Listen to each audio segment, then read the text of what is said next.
Hey there, Internet friends. Welcome to another early access Patreon episode of That Nerdy Site Show, a weekly podcast where the team members from That Nerdy Site get together to talk about our lives and all of the nerdy things we love about them. This month, we're doing another kind of calm and peaceful, low-key one-on-one, me with Frank Mazzani. How you doing, Frank? Pretty good. Doing good. So yeah, we're just gonna kind of talk about a little bit. It's kind of a two-parter, a little bit. Last month's episode, the early access episode, we talked. It was basically me and Cameron just kind of talking about how we were doing in like the early stages of kind of the COVID-19, like stay-at-home stuff and quarantine and all that stuff. And now here we are a month later, and we're still staying at home and quarantining. Most of our team is. So it seemed like, hey, Frank, let's you and I talk about it. And then also one of the things I want to talk about Frank with is his budding interest and developing talent in video editing. So that's kind of going to be the crux of today's episode for those interested. Before we dive into that, a little bit of housekeeping. If you enjoy what you hear, please remember that you can like, subscribe, rate, review the podcast everywhere you can. If you're feeling extra generous, like some of you probably are, if you're hearing this when it releases, you can always support us on Patreon over at patreon.com/thatnerdysite. If you are not one of our Patreon supporters, you're hearing this a month or so after it has gone out. But one of the perks of being a Patreon supporter is early access to a monthly episode, just like this one, where we kind of stray away from the what you play and what you watch and kind of formula and just talk about more broad topics and just checking in, seeing how people are doing. Past topics have included like PAX memories and stuff like that. So, and like Thanksgiving and Christmas memories were our first couple back when we launched. We're almost at 6 months. We like as of recording, we will hit our 6 month anniversary as a site here in a couple days. So yay for half a year. But yeah, a special shout out to our Patreon producers, James L. and Jason Bellevue. Thank you for the continued support. And so yeah, let's just dive right on in, Frank. How you doing with kind of the stay-at-homeness of the world? How long you been staying at home? If you've been working from home and all that stuff, and how's that going for you? Yeah, it's been all right so far. I'm definitely the probably the best way to summarize I guess, and even not to be too general, is just like hanging in there, just Yeah. trying to make it through. Yep, no, that's absolutely fair. I think one of my friends like texted me today. Somebody I used to work with, she was like, "Hey, I haven't like checked in on you while you're still alive," I'm pretty sure I responded back specifically like, "Yeah, I'm hanging in there." That's what I've been saying a lot, but I feel like that's really just how it feels, or like what the feeling is. Yeah, no, it's because it isn't like like I'm finding as much as I'm like absolutely an introvert and I'm quite content to be at home, the fact that like I right before we started the call, or you were ready to start kind of the Discord call maybe an hour and a half ago now, and I was like, oh, I literally was just leaving to go grab food, and I haven't left my apartment basically in a week or so. I've just been having like food delivered and stuff like that, and it was just like it hit me earlier today. I was like, I haven't had a burger in so long because like my routine of and like my rotation of delivery has been like Chipotle or Portillo's or something like that, and I just hadn't had a burger, and so I was like, I'm craving a burger, and I looked at like Wendy's delivery on Grubhub or whatever. And it was going to cost me like twice as much. I was like, all right, screw that. I'm just going to actually get out and get in my car and go to the drive-through. That's And too it's real. I've been there. yeah, and With it was it specifically with Wendy's on there. specifically with Wendy's. Nice, Yeah, and it it's was why is just it so expensive? exactly. It was just like, oh my god, like I'm ordering $14 worth of food or something like that, and it was going to be a $30 meal, and I was like, nope, not doing that. That is worth my time to get up and go and do that, because a lot of places have like free deliveries and stuff going on right now, so that's made it a little bit more manageable and affordable. But like last week, I splurged because one of the things I was really missing was sushi, and like going downtown or like going to work. One of my favorite sushi places in Phoenix is like now 2 blocks away from my office. So I had gotten in the habit of like going there and doing like their lunch special and stuff.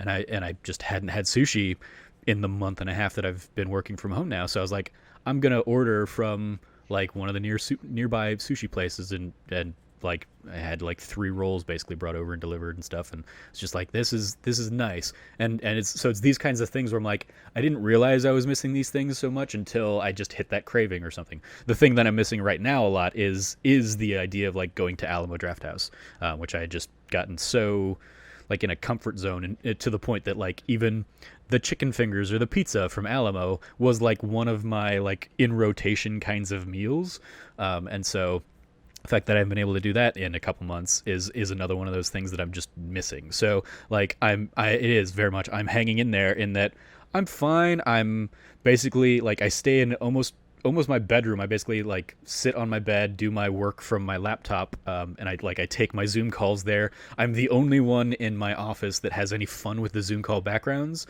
and I basically like so this week they wanted to do a theme of like bring your pets or plants to work, and so it was just like, hey, if you've got pets, go ahead and like bring them in, show them off to everybody. And I was like, I have neither pets nor plants, but I was like, I'm going to go ahead and download a picture of Audrey 2 from Little Shop of Horrors, and that will be my pet plant for the day. And so I just had like Audrey 2 sitting behind me in my Zoom call.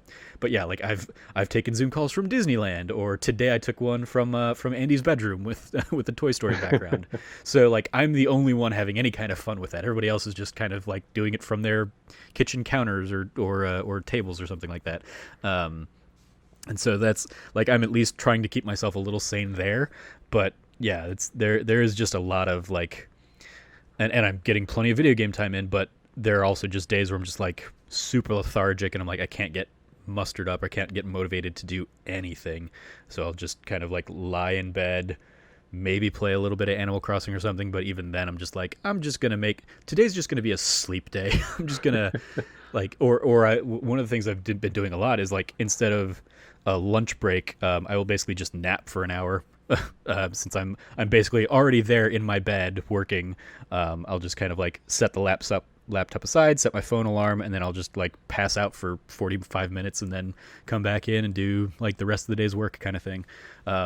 Obviously I wouldn't be able to do if I was working half an hour away and dealing with that commute every day. But it's one of those things I'm like, I like this work from home thing because I can just sleep if I want to sleep. No, no, I've definitely been in the same boat with a lot of that on my side at least. Yeah. Uh, I especially I identify with what you were saying there though about how like even though you have more time to like play games or like watch stuff or whatever, but you still can't sometimes you still just can't like muster that motivation because Hmm. I've definitely been in that boat lately. Yeah, that was you talked. We were talking a little bit before we started the recording, because on this last week's episode, you talked about Persona 5 Royal, and I've also since picked it up, and like I spent pretty much a good 10 hours on like Saturday playing it maybe. And then Sunday I was just like I can't be bothered to pick up anything, and I just kind of like slept for a good chunk of Sunday or something like that. So it's very much coming and going in like ebbs and flows and stuff. But then I'll stay up until like 3 or 4 in the morning and be playing or something like that. So yeah, it's been a weird like the work from home thing is just completely like throwing any kind of semblance of routine I had out the window, and I'm just kind of like all over the map with my sleep schedule and all sorts of stuff. So it's weird. It is a weird time we are living in. No, no, it definitely is, especially because, at least from my perspective, I guess to answer your question from earlier too, I've been work from home now for like 7 weeks. Like we're getting close to almost like 2 months. Like my company kind of did it a little bit earlier before it started even being like necessarily like mandated or like heavily encouraged. Uh huh. I, I think they just kind of saw it coming, and we were kind of prepared for that, I guess. So we were ready to just like everybody just kind of went work from home, and I think we still have like another couple weeks, if not like at least another month for us. Yeah, Uh, it's. I think I mentioned it on the last one of these episodes I did with Cam. My last day in the office was St. Patrick's Day, um, and then so that was March 17th, and mhm. we were recording this April 29th. So yeah, it's been about 6 weeks, and I just got an email from from one of our kind of executive assistant people today, basically saying, "Hey, the governor of Arizona has extended the stay-at-home guidelines through May 15th, so we're going to be continuing to work from home through May 15th." And so I'm like, okay, well, there's another 2 weeks that I have to look forward to of continuing to work from home. So, and again, I'm like, there are elements of it that I'm like, I'm fine with that. Even when we were talking about this a little bit before we started recording, the plan prior to today was like, okay, we'll start moving people back into the office next week, maybe, but only if you really, really need to go into the office. If you don't, you're fine to keep working from home. And as somebody who, like, my entire job is basically just managing the database, I don't need to be on site for that at all. I can do the entirety of my job remotely. So I have been doing the entirety of my job remotely, compared to like people who are having to pick up, like, oh, subscribers are mailing in their season ticket payments for next year, or they're mailing in donations. So somebody has to actually go and physically pick up those things and be able to process them and all that kind of stuff. But yeah, like something like my job, I'm like, no, I can do this entirely. Like, I would never need to go back into the office, period. Unless they really needed me to, or force me to. But yeah, like everything else I can do remotely. I don't need to be on site for anything. I could do training people, I could do through Zoom calls or webinars or something like that. So it's one of those, and that's something I've known since doing this kind of work, since I started doing this kind of work like 7 or 8 years ago. It's like, yeah, pretty much everything I do, I'm just remoting into another desktop anyway, so I can remote into a desktop from my from my house, and not have any significant problem. So it's interesting seeing everybody else start to realize that, of how much of their work they could be doing from home. And hey, if we can be doing this work from home, then yeah, we don't need to pay for downtown parking, or even the office space we have that houses 40 people. If we only really need an office space that'll house 10 people, and then maybe a conference room that, if we really need to have an all staff on site meeting or something, you can bring people in for that or something. But we'll see how the corporate landscape changes after all this, I think. I definitely think it's going to be changed, pretty much in kind of like what you had mentioned. Like, I feel like people have figured out like a lot of things of what can be done, and I think a lot of people who thought it couldn't be done that way, or who thought certain things couldn't be done that way, kind of, we figured out like it can. Mm-hmm. So I think it's this thing of like, it's depending on how long this goes there'll be like certain infrastructures put in place to help benefit that. And I think like you said though, like I think we'll see a lot of change coming forward with like reduction in like actual people going into the office. But I mean, who knows like how long it'll take to actually see that like long term. Yeah. I just definitely think, like, I think we were heading there, and I feel like this just kind of kicked the door way open, if you follow me there. Yeah, absolutely. It's one of the other things. Obviously, I work for the symphony, and we're basically we're on a forced hiatus where our orchestra can't perform together or anything like that. And so even if, as we are looking at trying to like open up again for next season and all that stuff, and hoping that this passes and we can do all that stuff, like it's recognizing that, hey, yeah, even when we do open our doors again, there are going to be a ton of people that they're not going to suddenly flock back to the orchestra. So so how can we try and entice them to still like attend the orchestra, even if they're not going to want to come to the symphony hall or something like that? And so I'm very much trying to champion, largely drawing from like the stuff we do on podcasts and YouTube and all that kind of stuff. I'm basically trying to say like, hey, let's like set up a good video recording equipment setup, and we can live stream the concerts to our patrons. So if they don't want to leave the comfort and safety of their home, we could still give them the option to attend our performances, if we can figure out how to set all that stuff up. And trying to like, I'm trying to basically be a driving force for that, and realize that that's the future of this. That's how the arts survive. This is, you got to figure out a way to make that like in-person live experience. You got to be able to pull the Band-Aid off of that and say, yeah, that's going to be there for the people who want it, but for the people who don't and aren't comfortable with that, we got to figure out a solution for them too, or you're going to alienate half your potential audience. So it's yeah, the arts industry in particular is gonna part of it is gonna be completely like wiped out by all this, and like a lot of it. I mean, uh, like as it was, our orchestra had to we had to completely lay off all of our musicians very early on in all this stuff. We ended up being able to bring them back for a little bit because we got one of the PPP loans. Um, but they're again going to be gone here in a few weeks' time, basically at the end of the season when they would have been kind of released from their contracts to go do like freelance work and stuff over the summer anyway. And it's still like I don't know what jobs are going to be out there for them, or just I mean like we also had to let go of like a third of our administrative staff, so the arts are going to be taking a hit, and a lot of them aren't going to open their doors back up when all this is said and done, and that sucks. Um, and I don't know, and the ones that do survive are going to have to drastically adapt their business models as a result of all this. So it's going to be a weird few years working in the arts or attempting to work in the arts ahead of us. But I'm hopeful that people will still show up or they'll continue to support in whatever ways they can.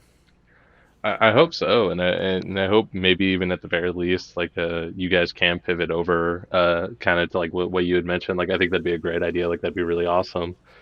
Maybe that'll help Yeah, us get to the point where we can just like put on the VR headset, and be in the audience. yeah, one of the things that they're looking to do. That like I think I'd suggested something like this, but it's something that I was basically just pulling from having seen other things. Like an example, one of the things I've been enjoying. It's like been a weekly highlight. Is the I don't know if you've seen it, but John Krasinski started doing this like Some Good News network. He basically does a Yeah, weekly video highlighting like feel good stories from around the internet and stuff.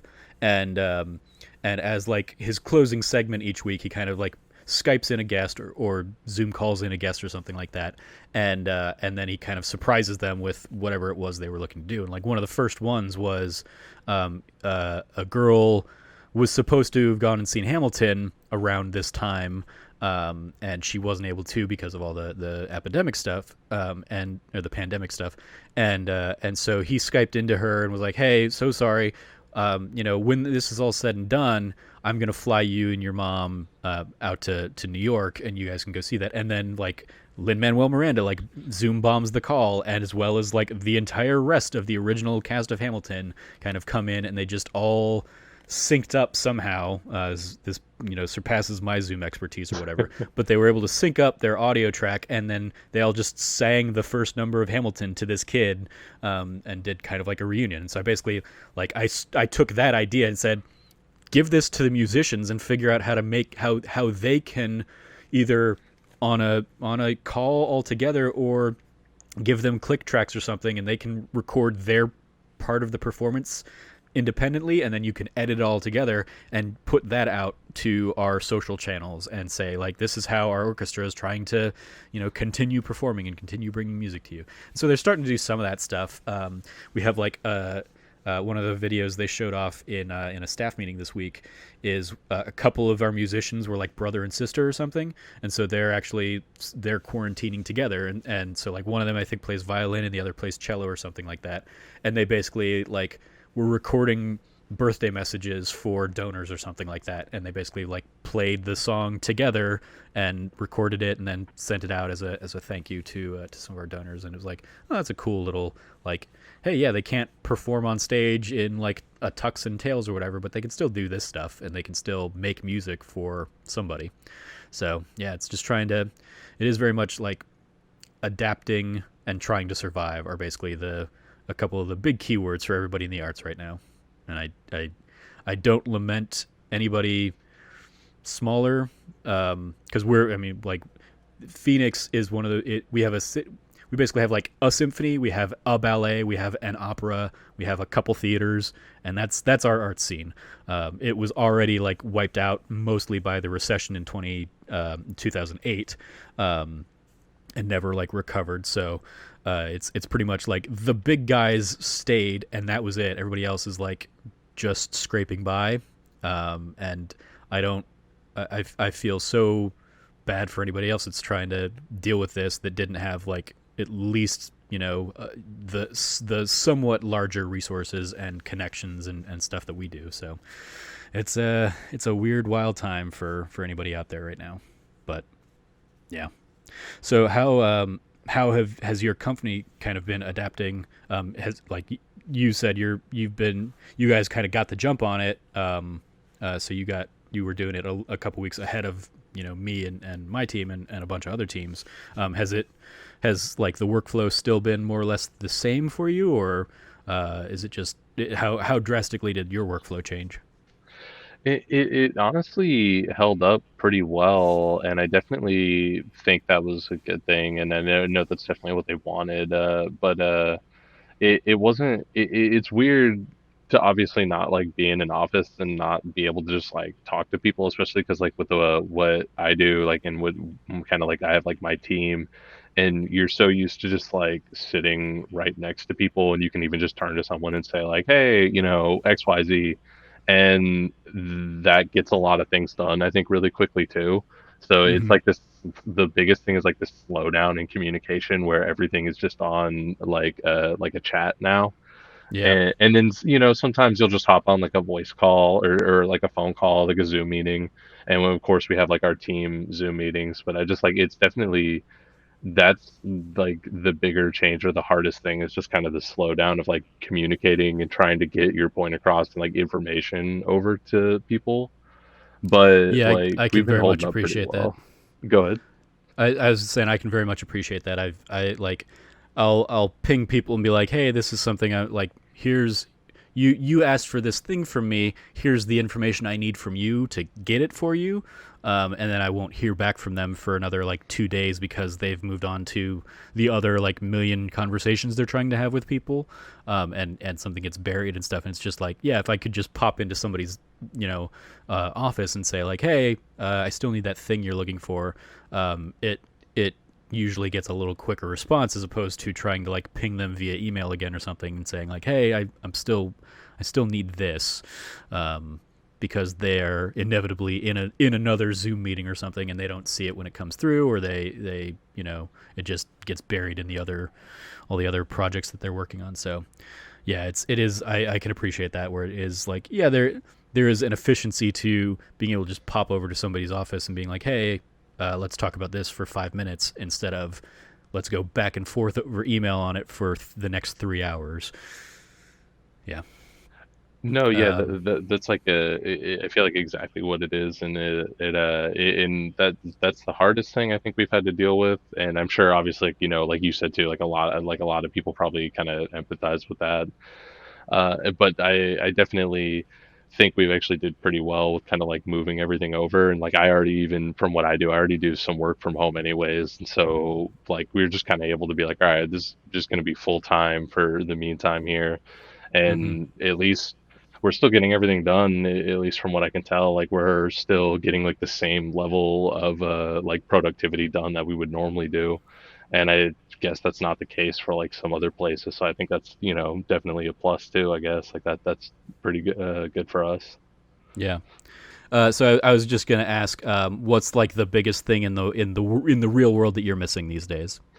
Oh man, that is a good question too, and I feel like a lot of different things kind of go through my mind. But I know the one thing I consistently miss is just like going to a bar. And, Hmm.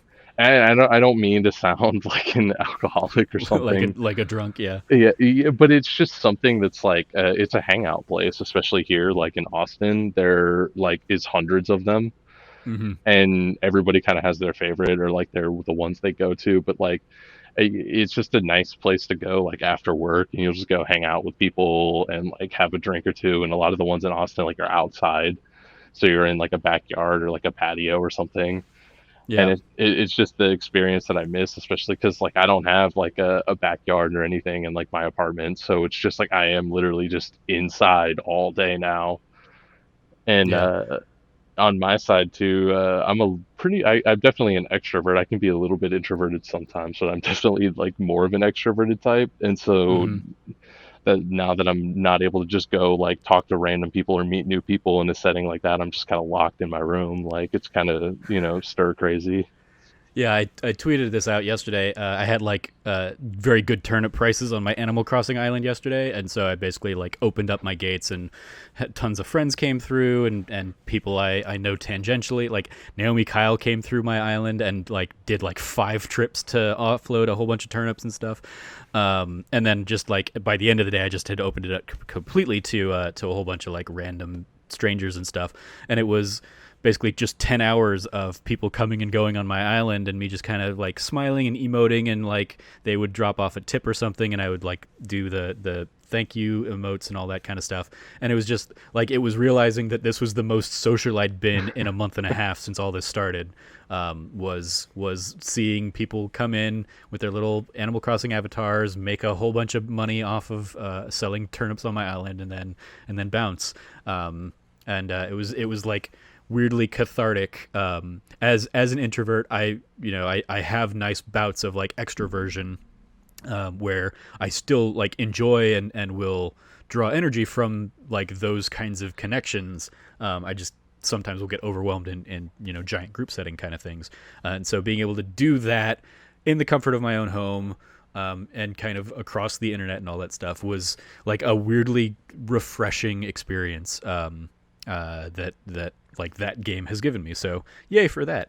But yeah, it's like the one of the other big things that I personally am missing is, and it's one of those things like I I'm absolutely the kind of person that took this for granted when I had it, because it's something like I don't. A lot of times I feel like I am just doing it to go through the motions, but most weekends, like my family would get together and we'd have like a family lunch on like a Saturday, and it's almost always like we just go to some kind of fast food place. We'll go to like Raising Cane's, or we'll go to Taco Bell, or we'll go to Wendy's, or whatever, like whatever little fast food like. Portillo's will do a lot, and we'll just kind of like sit down and catch up and see how everybody's doing for the week. And it'll be like me, my sister, my brother-in-law, my parents, my aunt, and we haven't done that in about 2 months now since all this started.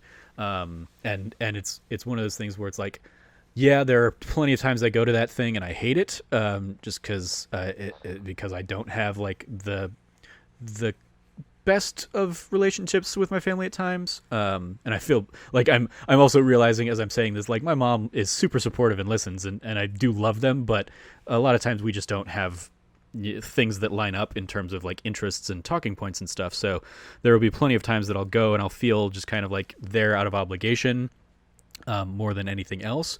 But it is one of those things that I'm missing, as we're going through this, and I will take it more for, or I will appreciate it more when I get it back, kind of thing.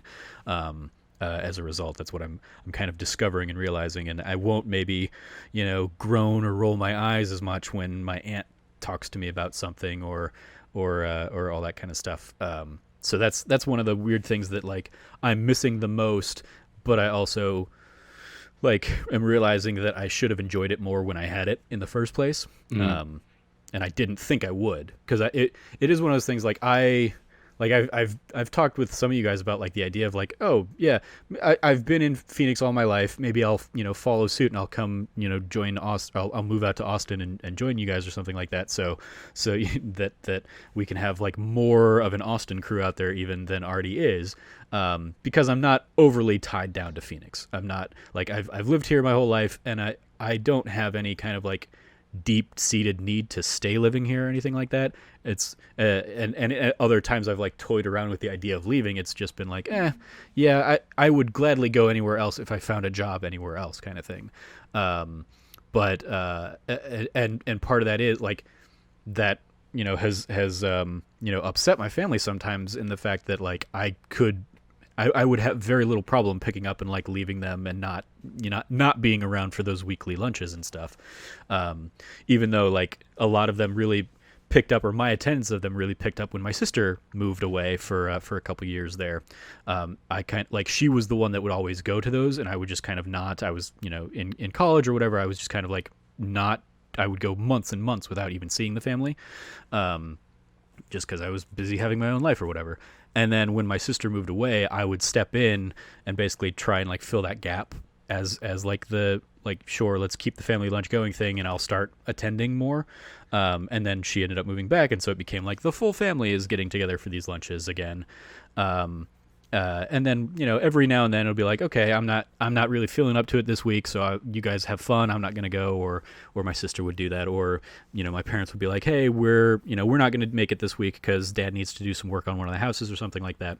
And so it's one of those things that like I've even said in some of those lunches that I'm just like, yeah, I don't have the deep seated love and connection to this family, and I am like at arm's length with some of them at times, and could just pick up and move away and you know not feel a not feel bad necessarily that I'm not going to see my aunt for months at a time kind of thing, or I'd only really come back for holidays or something like that. And like I remember when I said that to her at one point and she got like very emotionally distraught about it, and I was like, I feel bad and empathetic, but that's how I feel, is that I would just kind of like I would be fine walking away from this a lot of times. And so giving this like forced perspective of that, I am kind of sitting here, and like Saturday rolls around, I'm like, yeah, it would be nice to see them. I do feel bad that like we can't. And I did swing by my parents' house a few weeks back and just kind of like we stayed socially distanced and everything, but I like sat out on the back patio with them and chatted and everything. And we talked for a good couple hours probably. But like I haven't seen my sister since all this started because she was already working from home. That was like her job, worked from home anyway. So she was super used to this, but she's been taking it super seriously, and good for her, and all that. And so yeah, she hasn't been coming out, even if we've wanted to try and do like a family dinner for like Easter or something. Basically we just didn't. So it's been weird. And I didn't think that was the thing I would miss the most from all of this, but that's probably where it is. Is it is like just that nice little like having them there was an unintentional or unrecognized comfort blanket. So that's that's what I'm realizing in this quarantine, is that hey, I like my family better than I thought I did. Yay. Hooray. Um, so with that, let's segue to the other thing I wanted to talk to you about.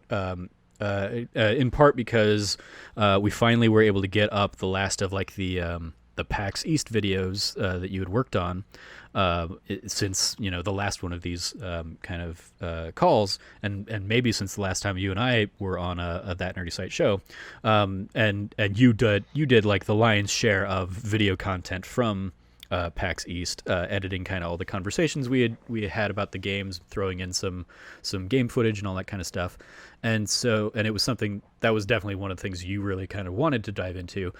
And so I wanted to talk a little bit about like where that interest in video editing kind of came from, as well as like what steps you've been taking to get to kind of the beginning and intermediate levels that you're at now, and kind of where you've been, like what your maybe hurdles have been, and kind of your like what have been like the really cool and exciting moments for you. So I guess first tell me a little bit about like what got you interested in it. And I know you and I have had some of these conversations already, but for the sake of the audience, what got you interested in video editing? Yeah, I think that goes back like pretty far, and it wasn't always necessarily specific like videography or like video stuff, but I definitely wanted to like make content. I wanted to do like podcasts and stuff, and I never had like the ability to. Even, this is probably going back to like maybe like 10 years ago, even maybe like I was like really early on like YouTube and like podcasts and stuff like that. And I wanted to like, but even early in, just seeing that it existed, I wanted to like make that kind of thing, and just never had like the ability to, back then at Mm-hmm. least. Yeah. And at this point, that is what I think. And then it kind of grew and evolved over the years, and as YouTube has kind of grown and evolved, and even like podcasting, I think has changed a lot since then too. It's still something I wanted to do, but especially I've gotten a lot more interested in more of like the video side of it. And I just want to keep kind of, at least at this point, developing that, because I still want to get better at like the YouTube video side of it. But it's one day I still would like to do maybe like short films, or like maybe even like a feature length film at some point or something. Mm-hmm. Very cool. So yeah, what are you still there? Yeah, sorry, cut out a little bit for me. Oh yeah. So what So in kind of this current iteration, what kind of started getting you more actively involved? I know, I guess you really kind of started trying to take the initiative of doing stuff at your job, right? At your day job, you kind of were like, hey, we don't really have a video team, but I think like the videos that we have can be done better, right? That was how you kind of approached it, and you kind of like took some time and put together some stuff to show off to your coworkers and kind of filled a need that they didn't have or they didn't know they had. Yeah, yeah. And so then as that's how I kind of started to get a little bit more serious into it is because like I still always had that where I was like I want to make things and like make content and what they always say too is like just kind of do it. And that was one of the first kind of excuses I was well, like so I had been making some stuff and messing around with stuff, but that's where I kind of think of it as like seriously kind of committing. And at my day job that I currently still have now, kind of like you had said there, I was able to basically just kind of pitch and talk them into like making like videos about like the just all kinds of different things. I had a lot of different ideas and a lot of different things that even we've done. But even if it's like, hey, we could do like office tours, or we can interview people, or like I did a day in the life of like it's just set to music and it's just kind of like narration, and it's just a lot of footage of like our office and like people working and doing stuff, and we kind of like play those in our meetings, and I think they got like sent over to the marketing team or something too. Like we just do a bunch of different stuff with those. And I'm still working on more, but that's just kind of like where I was able to find like the first point to start, I guess. Like it was like that thing of like you want to start, but I didn't know like necessarily like what to work on or like and what to have like in kind of like a pipeline of like consistent content. And even though I'd like to do those videos even more consistent than like we have, but that was still I think like a really good just starting point because honestly, like they say when they say just do it, that really was it. Because like I did the first one, and it once you kind of have like a finished product and you've wrapped your head around it, I was like, oh, and then I've done so many more things since then, and like it's been like a year and a half, like 2 years almost at this Mm-hmm. point. Yeah, and so I guess like even when you had the idea of like I want to start doing these videos, what like one of the things because I it's like video editing in particular is something I've wanted to get into and I can't pull the trigger with how busy other elements of my life are in sitting down and really figuring out a lot of that stuff. Like one of the sad jokes of my doing video vlogs for a year for back when I was doing Trevor Trove and stuff was I wanted to get better at video editing as to make myself more marketable in the gaming space or something as a producer and an editor kind of thing.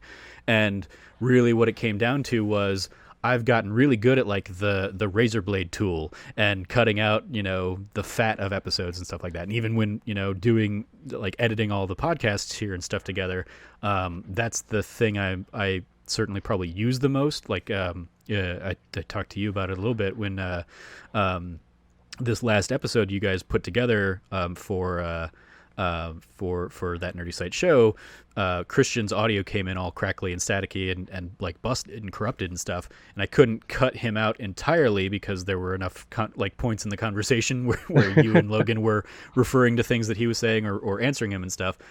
But I basically had to pull out any other time he wasn't talking, so it was just a ton of like cutting that stuff out of the audio using the razor blade tool and just deleting those parts of the track out, and then when he does pop in there's still like static and stuff I couldn't remove, but I also like needed him to be able to say the things he was saying so that you guys could respond to him. So like that's the one thing I got like somewhat decent about in any kind of editing capacity. So when you started doing video editing and that kind of stuff, were you out there looking at like tutorials or did you just kind of dive in and play around? Well, when I first started, I just kind of dove in. Like I had a bunch of footage that I had already like shot and was ready to kind of like edit together. And I had messed around with editing in the past, but I hadn't really like dove into like Premiere, especially like as deep as I know it now. And so it really was just I like loaded it up, and there is tutorials even built in there now, but that didn't used to be there, I don't think. But I even was kind of just ignored those, and I was like, I'll look up something if I need the help. And it really, the beginning there really was just like, okay, I'm going to load the videos in, and I'm going to just like, and exactly kind of like you said, like Razor Blade was like the first thing, and I was just kind of like picked it up and was like, okay, this, cut, and you can, and then from there you just like kind of learn a lot of things on top of that. And one of the bigger things with Premiere, I think too, is like it does a lot, and it doesn't tell you what anything is or where it is, but there's so many things you can do. And then Hmm. there's even like the different ways you can cut down clips. Like you don't even have to use the razor blade. Like you can just like click it and drag the actual clip itself, or like you can shorten and lengthen it that way. Like I don't know. Hmm. There's just like there's a ton of things going on that they never just tell you about. And usually I'll learn the best way by just being hands on for me. So that's where I kind of just started playing around. And if anything, that first video, if you look at like the Premiere file, like the video I think came together fine. It could be better, like if I did it today, but like if you look at the Premiere file, it looks like a nightmare. Like it is just cut and pasted and glued and like so many, and then that's where I really, if anything, did just learn a lot of like like you figured out like okay, this is what I did wrong, or this is what I did right, or this is what I need to do next time. And I feel like that is still where I've applied those things to like everything I've worked on since then, if anything. Yeah. Yeah, it's one of the the one of the things that I've encountered in doing this, especially like because when I was doing Trevor Trove, like the most I had on a podcast would be like two other people, and so much of it that was like when I would just do Google Hangouts, and that would be I would have everybody record their own audio as like a potential backup if we needed it, but more often than not, I just ripped the Google Hangout audio and like uploaded that as the podcast. Because it was good enough quality, and it took into account all of the little gaps in conversation we had or whatever. That was just part of the natural flow of the conversations we were having. And doing it, since we're not doing that with That Nerdy Site stuff, and it is these Discord calls, it is okay, you're recording your stuff on your end, I'm recording my stuff on my end. Yeah, I have an OBS backup, but enough of Discord like cuts in and out, and so like I can't rely on that to be like the master file. And it is okay, so now I need to sync up our audio, and sometimes we'll get audio like Christians that like was all crackly and statically. Like I'm curious, when you guys were talking to him, was that not at all coming through? Yeah, Because you guys never make mention of it or anything, so I got to imagine he sounded clear on the Discord call, and it was really only the file that ended up coming across that was like super like crackly and staticky.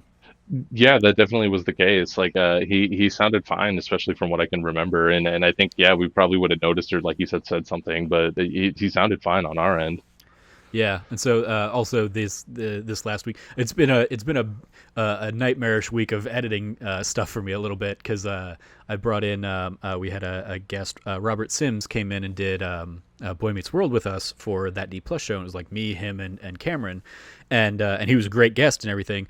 And we noticed a little bit before we started recording that I was hearing like in his audio, we were hearing a little bit of an echo where it'd be like I could hear myself in his audio, and we resolved it before we started recording. But then when I ended up getting like the file, I could just hear myself, and I could hear Cameron all through his audio. Whenever like we were talking, I was hearing like a little bit of a delay in his audio. So it was another one of those like I don't know Premiere well enough to have been able to like get the system to automatically like remove that audio from the thing. So it was another one of those cases where I just had to like go through and cut out anytime he wasn't talking, but I was hearing like me and then like the echo of myself, or Cameron and the echo of him.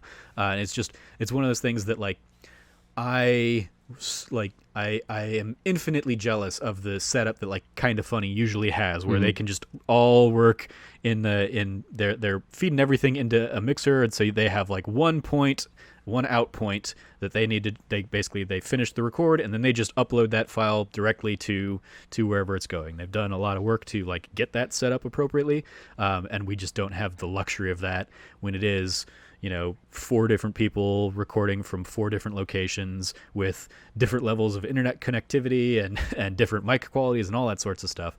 And it's just like, even that alone, just trying to manage like the audio version of things leaves me that much more scary if we ever try and like start moving in the direction of us doing like video calls for a lot of these things, and trying to figure out, okay, how's that going to work versus what we currently have, and is it everybody's going to have to record their own video and then we're going to sync that up, or would it just be at that point, okay, we're just going to use OBS and record the Discord call and frame everybody in that sense, and maybe that would be an easier way of doing this, is that like, hey, we would just use that, and if audio cuts out, audio cuts out. Like, kind of funny, that's how they're doing stuff now in the remote times, and their audio quality has drastically dipped because of that, because there will be like, Tim will just cut out for a few seconds, and they'll be able to kind of understand what he was saying or what he was going for, but like it's still noticeable kind of stuff. So weird choppy podcasting and just editing in general times. But back to your video editing and kind of like learning as you go. So like one of the things obviously you've done, you've kind of learned with That Nerdy Site is figuring out like basic After Effects stuff to do the bottom thirds and stuff in a lot of our videos, for just having the like That Nerdy Site text font kind of come in with the names and chyrons and stuff like that. So was that another one you just kind of like dove in and tried to kind of teach yourself, or is that another one that had like tutorials out there and you sought that kind of stuff out?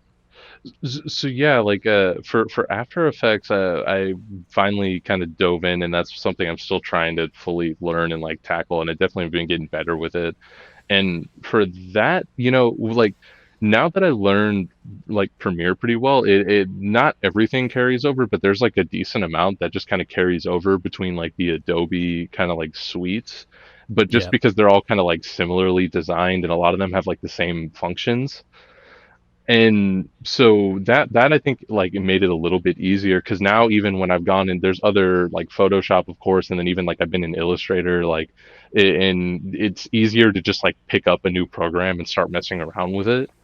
Hmm. But so I picked it up, and when I was trying to be like, okay, how do I make these lower thirds? And I've never done it in After Effects. I've always made mine in Premiere.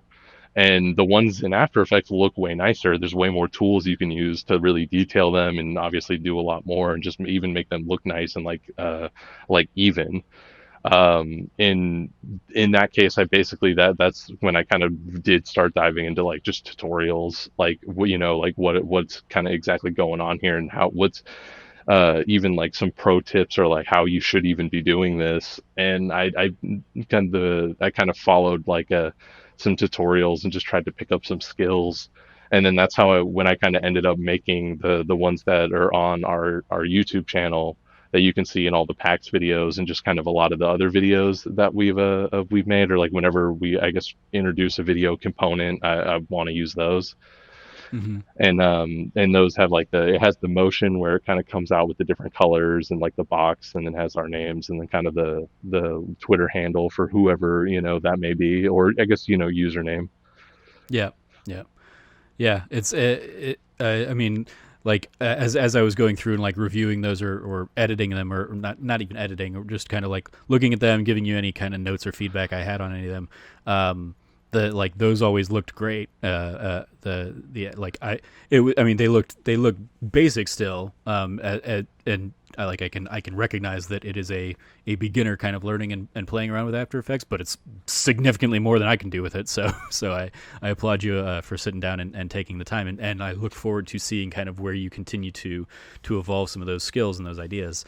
And very appreciative of you kind of really taking the initiative and wanting to spearhead and drive a lot of those efforts. I wish it hadn't come at a time where you were also like moving and all that stuff, and then the world was falling apart, and we could have gotten them out sooner. But it's the kind of thing that like even we were talking a little bit before we started recording. Like I just put together and published as of this morning my Final Fantasy VII Remake review, which is easily the longest review and probably the most comprehensive review we've put up on That Nerdy Site so far. And it is one of those where it's like, part of me would have loved to have had a video version of that review of me, reading excerpts from the audio or something with gameplay on top of it or something like that. And I was just like, it's already later out than I wanted it to be, and I don't know how much more time it would take to put together a video version of the review. But it's one of those things I was more actively thinking about as like I was working on it. Of okay, how if I wanted to try and do this, if I could go back to like before I was playing it and say I'm going to try and make a video version of this review, what steps would I have needed to do to make sure I've got like game capture for the things I want to showcase while talking about the review and all that stuff. And I don't know, like, so I started trying to think of that in that sense, so that maybe in a future setting I can at least even if I can't put it together myself, I can come to you and I can say, hey, here's a Google Drive with the footage and an audio file. Can you edit together some stuff that maybe flows to these segments? Here's what I'm thinking, and kind of collaborate and put something together on that front. Yeah, no, definitely, because I'm always down for stuff like that, and I definitely think that's something we can do in the future. And I know what you're saying with the kind of Final Fantasy VII being late already or a little bit, and so, but I would have even been down for that. I'm always down for that in the future, and I think that'd be something I definitely want to have up on the channel in the future, just kind of like those kind of like reviews or thought pieces, which is kind of like the footage laid over it, I guess. Yeah, and even that like that brings up another good, like, because one of the other big pieces that we put up on the site recently was Logan did a very extensive look at Assassin's Creed Odyssey, that you guys talked about on last week's episode as well, and that's another thing that like that wasn't there was no time crunch of trying to like really like line up with anything Assassin's Creed wise, as it is like given that Assassin's Creed Valhalla got announced today as we're recording this. It was like, oh, maybe we should have like held that a few more days and then put it out there while everybody else is like Googling Assassin's Creed. And it was one of those things I'd even like toyed with that idea back when he first was pitching that piece. I was like, oh, maybe it's something that we can, hold, like you can work on it and we can put it together, but maybe we'll hold it until, Assassin's Creed announces their new game or something like that. But I had completely like forgotten about that. So it was another one of those things. It was like, it's in a good place now. We've got it. Like he and I went back and forth on a couple like rounds of edits and stuff. So I was like, cool. Looks good to go. Let's put it out there. But even now I'm thinking like there wasn't any kind of time sensitivity on that. So maybe he could have basically read through it and given you, Assassin's Creed footage to kind of play under it or something like that, and put up. We could have done a video version of that article as well, to coincide with the written word version of it. So maybe that's something that we'll look into. I know like our friends over to Rational Passions do similar stuff in that they'll record a lot of their they will basically read a lot of their articles into a recording, and so they'll put that out. They'll like basically put their articles out in like an audio feed. So maybe that's something that we could explore as well, either kind of a separate audio feed for some of these things, or just video versions of them as well, or something. Who knows? Future of that nerdy site. We'll figure that out as we continue to grow and evolve the site and the ideas. But in terms of like, so like if you were to do that for something like Persona 5 right now, which we're both playing, if you wanted to try and do that from trying to get around the mindset for you, would you want to try and capture specific footage from like your playthrough of the game, or would you want to just kind of pull trailers and clips and stuff and edit around the press kit kind of footage of the games? That is a good question, and I think I guess it depends. I guess like maybe if we could do a little bit of both, I guess was probably the ideal. Like the press kit is more than enough. I think is enough a lot of the time. But even having like your own captured footage is still be helpful, especially for like specific things you're referencing, because that's what I always try to do, or I guess what a lot of like people editing will try to do is like line up whatever you're talking about with whatever's happening. And a lot Mm-hmm. of times with like press kit stuff, that can be hard to do just because they're just kind of pulling the most exciting things or just whatever they think they want to show off. Yeah. And when you're kind of highlighting like a specific element or something that happened, like it can be tough. But that's where like having your own capture could definitely kind of come in. And I think the mixture of both would probably be ideal, if you follow, if that Yeah. makes sense. Yeah, one of Jazz's notes, because Jazz was kind enough to edit my Final Fantasy VII piece for me, and she, as somebody who hasn't played the original Final Fantasy VII or anything, like she was a great sounding board to do that because she basically kept me keeping it like for a general audience as opposed to getting too super in the weeds. I still ended up getting too super into the weeds, but it was on like combat stuff. And the one of the notes she kept giving was like she would rather see me illustrate some of these combat mechanic things visually if I could. And I was like, if we were doing a video version of this, yeah, I could absolutely talk about, the stagger mechanics and equipping materia and stuff while a video of me equipping materia is playing. So you're going through the menus. But in terms of like a written version of that, it's not like I can give you a screenshot of like the materia menu or something like that, but it's not going to be nearly as compelling or dynamic. So there were I was just like I'm kind of like I'm trying. The reason I'm being descriptive or as descriptive and writing as much on these mechanics is because I can't just throw together a quick like visual or a GIF or something of those elements, but I still want to convey what they're trying to do. So yeah, it was the kind of thing of like if I had a video version of that review, I could have probably cut out some more chunks of that section because I would be showing it while I'm talking about other elements of it. And so yeah, it is kind of that trade off of trying to figure out and illustrate, but also recognize like as it was I like that is the section where I included some Square Enix press kit things of like, oh crap, they actually did take or they did show off a screenshot of this menu at a thing they did back in December or something like that. So I can show the thing I'm talking about as an illustration appropriately. Which I didn't necessarily think I would have been able to do. And certainly I had not been like taking screenshots or video footage while I was playing the game that could have helped illustrate those things. So I was surprised that Square had enough of the kind of the visuals that I was looking for as I was putting images into the final review version of it. So, but yeah, I don't know if any of their video stuff would have been able to match that in quality. I think maybe some of it would because they did such that deep dive into the combat back at like E3 last year that it might have been able to pull some of that stuff together. But yeah, still, it's one of those things that when we have maybe a tighter process or aren't trying to get something out while all eyes are on it, it's something that yeah I think it'd be fun to look into. Like maybe we'll talk about when Last of Us Part 2 comes out, doing a video version of that review. We can maybe explore that idea or something like that.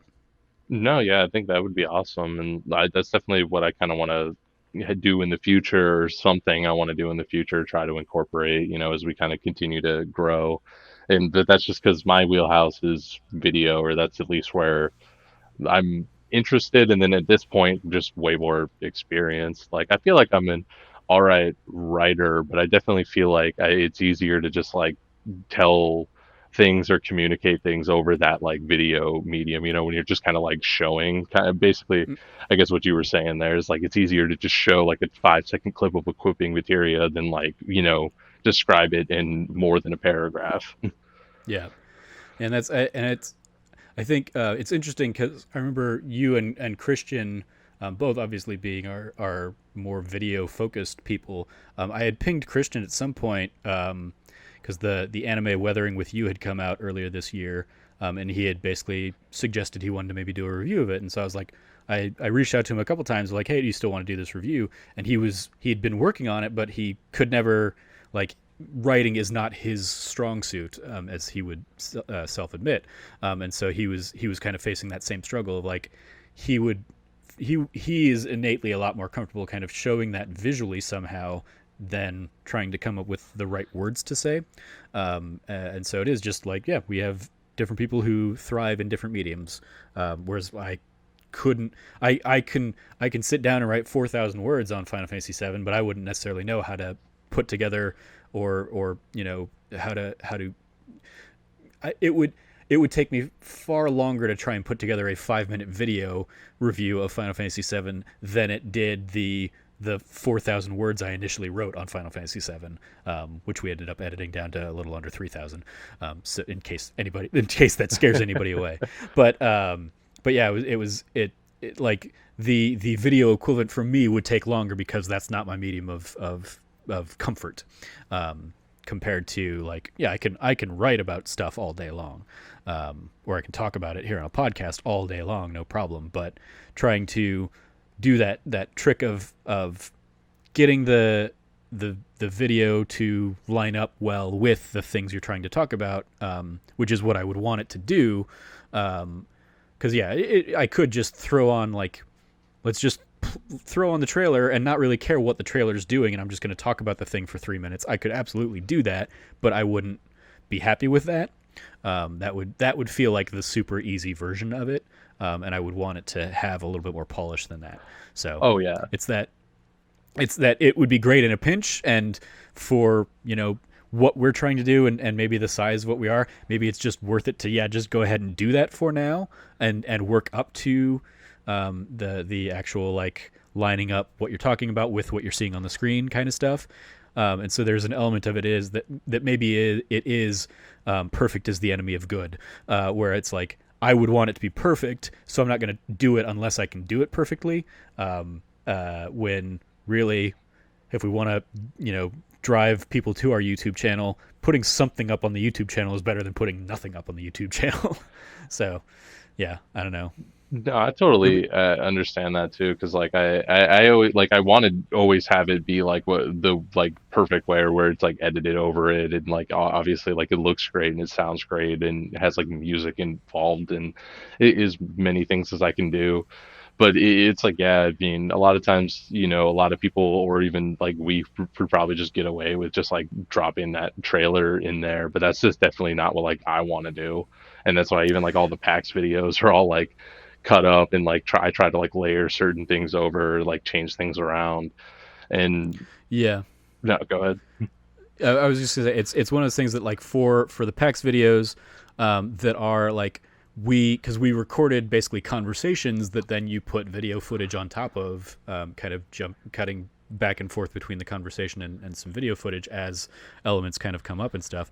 It's the kind of thing that I think that's where we can get away with some of that stuff a little bit of like, here's the conversation we had, so here's some video. It might not line up with with what we're talking about perfectly, but we'll do what we can. So like something like preview stuff, and then something like end of the year this year, one of the things I want to try and do is have kind of what you basically did, and took kind of the initiative to do on your own, of you had your top 10 games, and then you kind of put a video component to those games as well, and kind of showed that. So you kind of bounce back and forth between you talking about the game and while showing the game and all that stuff. And I would love to try and do that. In your case, you had like the written version of it, and then the video version didn't come out until a couple weeks later. So I would want to try and get them like all lined up, and just we do it more. We put more time and effort into it to. And admittedly, like our Game of the Year stuff this last year was all kind of like slapdash thrown together, because we had only launched the site 2 months earlier and didn't really have like a full plot game plan for it. But so that's something I kind of want to try and see if we can do that, and then like if that is our end goal of like each of us that do a top 10 games list or something has a video version of that, what kind of timeline do we need to work to make that happen? That doesn't like kill you or Christian if we're kind of having you guys both edit the stuff together, and we get you audio files and we get you B-roll of the games in time or something like that. Figuring out, okay, if this is the date, just trying to be better production managers about it, really, is this is the date we want this stuff to go live, so what milestones do we need to hit to make that a reality, as opposed to, okay, well, the video version is going to come out a couple weeks later, but we've got the written version up for now. So yeah, those are kind of like the it's. I think we should definitely have, and I need to schedule another kind of like full team meeting that we haven't had in a couple months, with all the stuff that's going on. But I think it'd be good to have a kind of a conversation of like, hey, what is our video strategy? What do we want to try and do to drive traffic to the videos, or just, I mean, just create videos, period. I think we can have some good conversations about that. So maybe we'll do that in the near future. So be thinking of things that you want to try and do as the person who has put the most into the videos that we have on the site. Um, kind of like start. I want to pick your brain on that a little bit. It doesn't have to be now though. Oh yeah, yeah, and then I'm down whenever because there's definitely more stuff I want to do and more I want to work on, even graphics. Like I might going back to the lower thirds, I might redo some of those or maybe take a look at like some other options for us. Like I don't mind the ones that we have, but like I could make even like more simpler ones or even more like minimalistic ones that would even be easier to make and like reproduce when we need them. And so I might think that like that might be something we take a look at. Yeah, I think in general, we'll look at some point kind of a rebrand of a lot of the show designs and stuff. Because right now, everything was designed basically like I, me with almost zero design experience and almost zero like I have a little bit more Photoshop experience now, but when I created the mock-ups that we have or whatever the show logos that we have, the design was I want the that to kind of be like the consistent thing. You've got that nerdy site, we've got that nerdy site show, we've got that wannabe film class, that ultimate video game list show, and so it was like okay, it was going to be a that and then fill in the blank show, and the way I visually interpreted that in my head was the like hello, my name is stickers. And so it was just kind of like, okay, so that's going to be the template, and then each show is just going to have its own like color treatment, basically. And so that's what our current like show logos are. And I like, I'm happy with.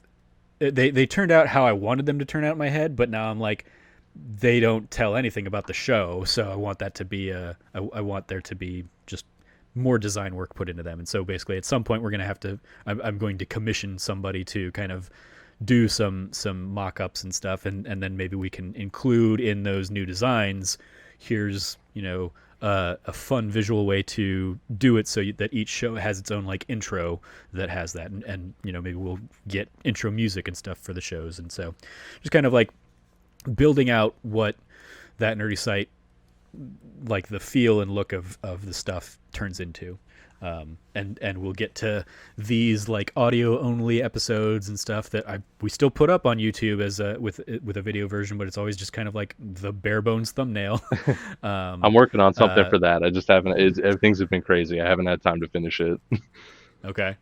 Yeah, just trying to put something together for that kind of stuff, so so that it is more visually engaging, and give people a reason to watch stuff on our YouTube channel that isn't because it is. I mean, the reason we put stuff up on YouTube is as much, or the reason we put the podcast up on YouTube is as much. That's where I listen to podcasts. I don't listen to podcasts on like a podcast feed app really. Because I don't.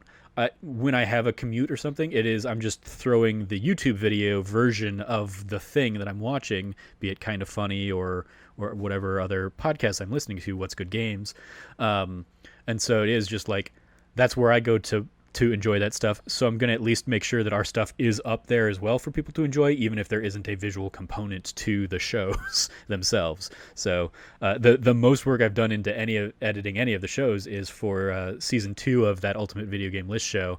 I was inserting in like when we would talk about a game, I put that game's art up on the video version for forever. I don't know if people even notice that because I don't know who. I've not been paying attention to like who's really watching those shows on YouTube. But yeah, that was the next level. The evolution of that Ultimate Video Game List show was me basically saying, all right, I'm going to do a little bit of video editing, and then I'm going to throw an image up on the screen. And then like when we get to the ranking at the end or something like that, I would just kind of like throw up the list of like here's the list of games that we have so far, and then when somebody would be like, okay, this is the game we're locking in at number 19, I would update the list to reflect, okay, 19 is now this game. And so it's still very bare bones stuff, and basically just a whole bunch of like screen grabs of Excel sheets and stuff like that, that I definitely want to improve upon and continue improving upon in future seasons. But I don't right now. It's figuring out the bandwidth to do so, and the real way I would want to do it is I'm updating those things on the fly as we're recording the podcast, and then I'm just like uploading that video version of whatever I'm updating. A la, like, I don't know if you watched the Kind of Funny series Debatable back when they were doing that, where they would basically come up with like the best 10 '80s movies of all time or something like that, and they would just go back and forth debating what those 10 things were, and they would just kind of on the fly create their, like, they had a Google Doc in one of the windows basically that they were updating as they went and moving things around and stuff. And that's, for what I'm looking to do with that Ultimate Video Game List show, that is perfect. That's all I need for it. When it comes to, okay, so we're gonna move Persona here, and we're gonna put Final Fantasy down at this point on the list. Are people good with that? And kind of dragging and dropping that stuff. I would like to do that as a video component if we can. And it's just a matter of like figuring that out, really, having the time to figure that stuff out. Yeah, that's always like the toughest part, right? Because even that's what I find with like the graphics, and I guess even just with everything in general. But it's always like, oh, the time, right? Yeah.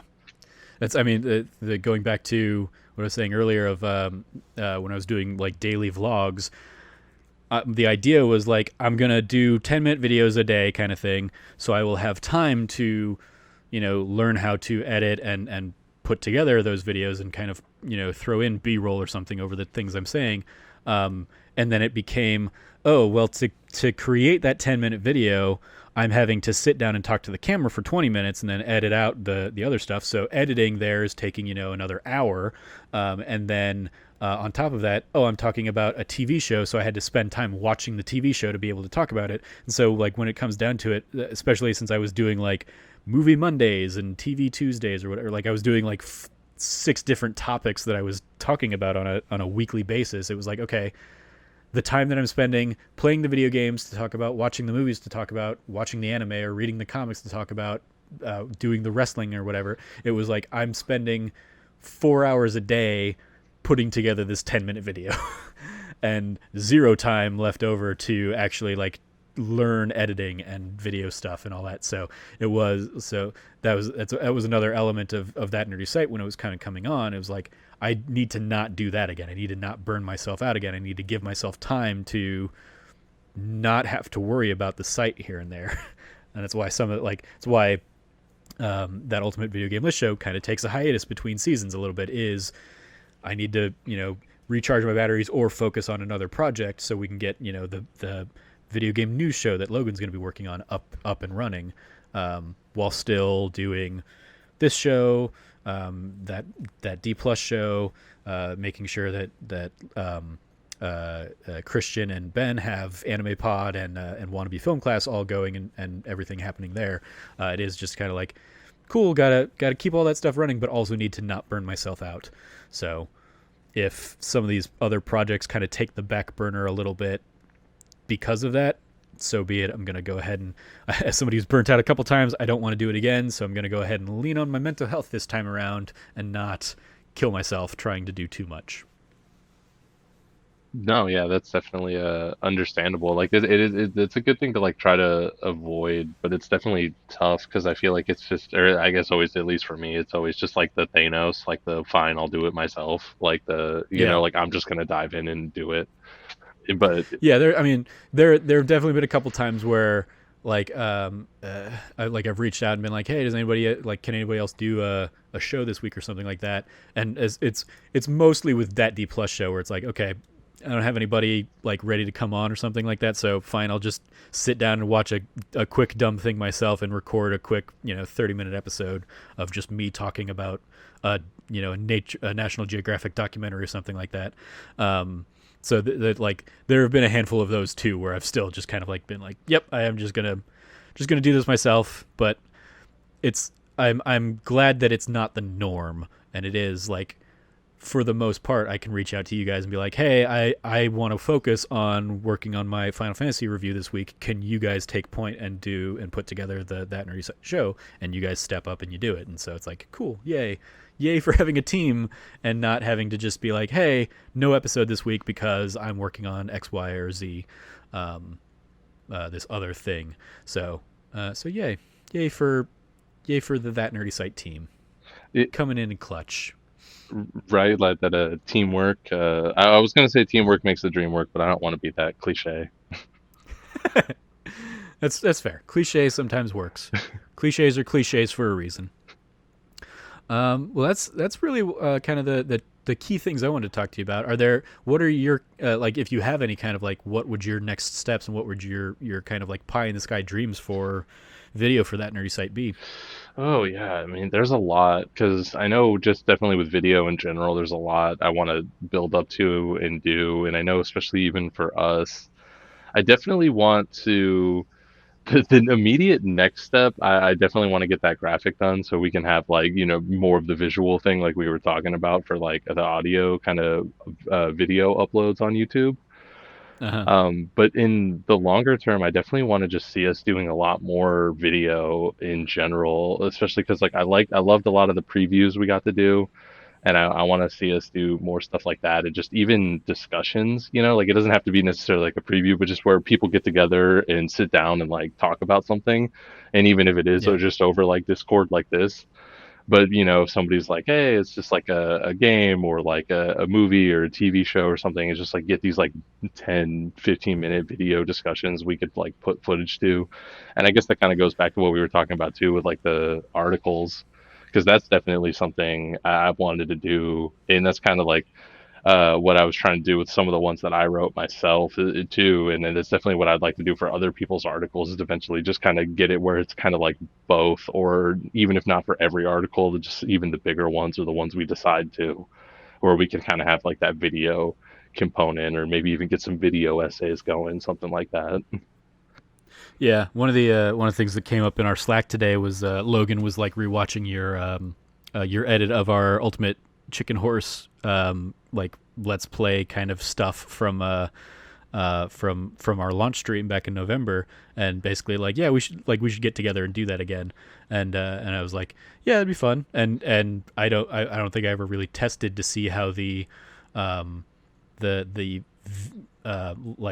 multiplayer online multiplayer component of Ultimate Chicken Horse like plays out, but that's certainly something we could do. And it would be a let's play that we could absolutely do like remotely like this, like we are, because we don't need to capture four different people's footage, because you're still going to get everybody's footage from the same screen. So it's just like one of us captures the gameplay, and then like we all are on a Discord call or something for the audio component maybe, and then we can put that together and maybe make a video of that. So maybe that is something we can dive into here in the next couple weekends or something like that.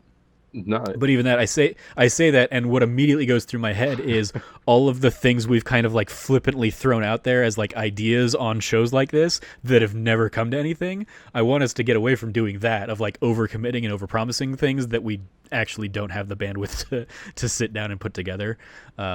Like as it is, I remember the poster child of that is me going back and listening to you guys back before all this went down. You guys got together as another Austin Crew episode, and like Logan and Jazz talked about like they were going to do all this stuff for Survivor, and now Survivor's pretty much all come and went. I think it's almost done, or the season's like almost wrapped up, and they didn't put together a single like article or anything from for the season. And they were talking about like, yeah, we're going to do like a podcast, or we're going to do weekly articles or something like that. And it's like, okay. And then like, because I wasn't on that episode, so I was just listening back to it as I edited it or whatever. And so hearing that and being like, okay, we'll see if that happens. And then sure enough, nothing has happened. So I want us to move away from like saying, yeah, expect this on the site, and then if it comes out like weeks after we told you to expect it, or it just doesn't come out at all. So like, yeah, it'd be fun to do an Ultimate Chicken Horse kind of let's play, but don't expect to see it on the website until we tell you, hey, it's going to be on the website. Like, we might sit down and record one. Cool. Don't expect it though, in case we don't. I, Like, I'd rather we surprise people with like, hey, here's an Ultimate Chicken Horse let's play, than say, here's an ultimate. We're gonna do an Ultimate Chicken Horse let's play this weekend. Keep an eye out for it on the site next week, and then next week comes and goes, and there's nothing because we never actually sat down and played it. I mean, at least I think in like this case too, like everything that we've talked about or pitched is at least just things like we want to do or get off the ground. Yeah, yeah, very much so. Well, cool. Thank you for sitting down with me, Frank, and doing this because as it is, we were joking earlier. Like, I looked at my phone today and was like April 29th. Oh crap, we've got to get the early access episode out tomorrow morning. So hey, can any like hopping in the Slack and being like, hey, can anybody sit down with me and do like a quick, one of these quick episodes? So thank you for being available and sitting down and talking with me for a little over an hour here, and yeah, just kind of like getting a feel for how you're doing, checking in on you in all of the world crisis that we're going on now, as well as just kind of getting a little bit backstory for your interest in video editing and putting together that kind of stuff. So, thank you for sitting down and chatting with me, Frank. Oh yeah, yeah, definitely. And I think it was a great conversation. I at least feel better for my quarantine status over here. Like to be honest, I thought earlier was terrible, but or not like before we got on the call. I mean, like it was terrible, but I'm in a much better mood after our conversation. So I think it was a good thing that we could get together and catch up and just talk about things. Yeah, absolutely. Yeah, so that's going to do it for this episode. So you can follow Frank at Irrelevant Jokes. Anything you want to shout out, Frank? Uh, I guess just those PAX videos we kind of mentioned and just the YouTube channel in general, youtube.com/that nerdy site. There is a ton of content just on there, but I recently, within like the last week or two, a bunch of the rest of the PAX videos have been uploaded. So there's a lot of previews and an interview I did. And I think some of those came out pretty great. So I would just say go check out any of those videos that anyone thinks might be interesting. Yeah, and we specifically put all those in a PAX East playlist, so you can check out all that stuff and not get like buried in with all the podcasts we upload there too. So you can find all that stuff very easily, hopefully, over at youtube.com/that nerdy site. And yeah, you can follow me at Trevor J Starkey. Like I said, the thing I would push or the thing I would promote is the Final Fantasy VII review that's out there. Final Fantasy VII remake review. Sorry, put a lot of time and effort into that, and I'm very appreciative to Jazz for sitting down and editing it for me. And then also the Logan piece that I mentioned earlier in the episode. He kind of wrote a love letter to Assassin's Creed Odyssey and how it kind of appropriately interprets kind of the larger than life figures of the era of that game, because it's a great blending of his love of history alongside just video games, and I sat down with him and kind of edited that back and forth for a couple of passes, and so I'm really happy with how that one turned out too. So check out those things on the website side of the site, and yeah, check out all the great video stuff that Frank has worked on our YouTube channel as well. You can follow all of us over at That Nerdy Site, and you can check out thatnerdysite.com for all of the latest content from us. If you liked what you heard, please rate, review, like, subscribe, maybe even consider supporting us on Patreon at patreon.com/thatnerdysite if you aren't already, if you're hearing this kind of after the month early access has gone out. But if you are supporting us on Patreon, thank you so much. You're helping kind of keep the content flowing in these uncertain times, and helping us get to do these things that we love as kind of this little fun side hobby kind of thing. And if you are a patron, you get early access to episodes like this one, where we just kind of we kind of stray from the formula of what you do and what you play and all that kind of stuff. And it is just, hey, let's talk about a thing, or let's talk about a couple things that we're going through and dealing with in life. So yeah, I hope you enjoy that. Thank you for listening. As always, stay nerdy and be good to each other. Cool. Awesome.